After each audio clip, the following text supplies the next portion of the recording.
নমস্কার বন্ধুরা, আজকে জন্মাষ্টমী। তো ফার্স্টেই সবাইকে জন্মাষ্টমীর অনেক অনেক শুভেচ্ছা জানাই। আজকের দিনে গোপালকে নিশ্চয়ই সবাই তালের বড়া বানিয়ে দিচ্ছে।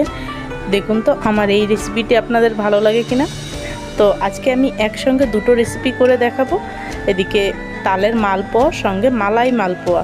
আশা করি দুটো রেসিপি আপনাদের কাছে খুবই ভালো লাগবে। তো চলুন রেসিপিটি শুরু করা যাক।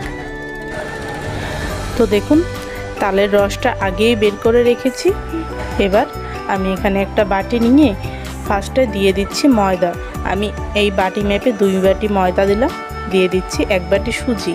ঠিক ওই একই বাটি মেপে আমি দিয়ে দিচ্ছি 1 বাটি চিনি, স্বাদ মতো নুন। তো গোপালকে ভোগ দিতে হলে নুনটা অ্যাভয়েড করবেন। এবং দিয়ে দিচ্ছি কিছুটা মৌরি।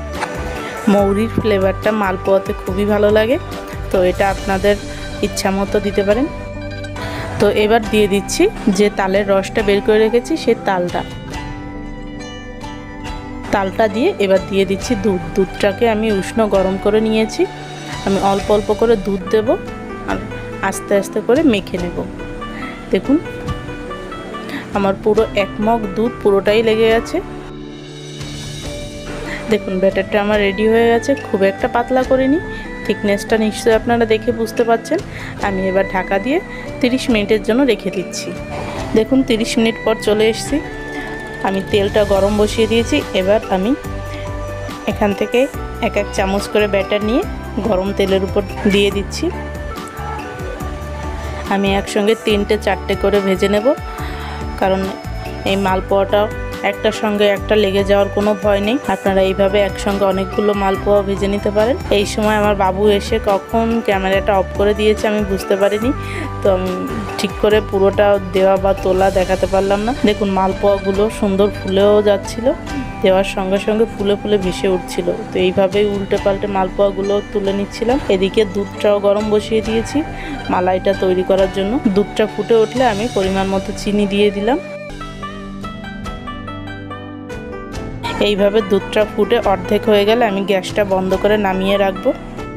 এদিকে মালপোয়াগুলো সব ভাজা হয়ে গেছে। কিছুটা মালপোয়া আমি থালায় সাজিয়ে নিলাম, তার উপরে গরম করে রাখা দুধটা আমি এইভাবে দিয়ে দিচ্ছি। মালপোয়াটাকে সুন্দর করে রসে চুবিয়ে দেব।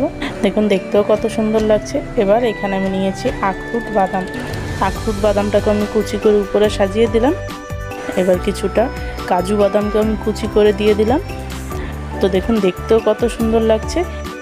এবার আমি ঢাকা দিয়ে 10 মিনিটের জন্য রেখে দেবো। 10 মিনিটের ভিতরেই এটা সুন্দর ভিজে যাবে। তো দেখুন মালপোয়াটা আমি ছিঁড়ে দেখাচ্ছি, ভিতরটাও কত সুন্দর হয়েছে। তো এইভাবে আপনারা অবশ্যই বানিয়ে দেখতে পারেন, আশা করি খুবই ভালো হবে। দেখুন মালপোয়াটা এত নরম হয়ে গেছে, জাস্ট 10 মিনিটেই দেখুন এর অবস্থাটা কীরকম হয়ে গেছে। তো এই রেসিপিটি ভালো লাগলে অবশ্যই কমেন্টে জানাবেন, আর আপনারা অবশ্যই একবার বাড়িতে ট্রাই করে দেখবেন। আশা করি খুবই ভালো লাগবে। ভালো লাগলে আমাদের চ্যানেলটি সাবস্ক্রাইব করে পাশে থাকবেন। নমস্কার।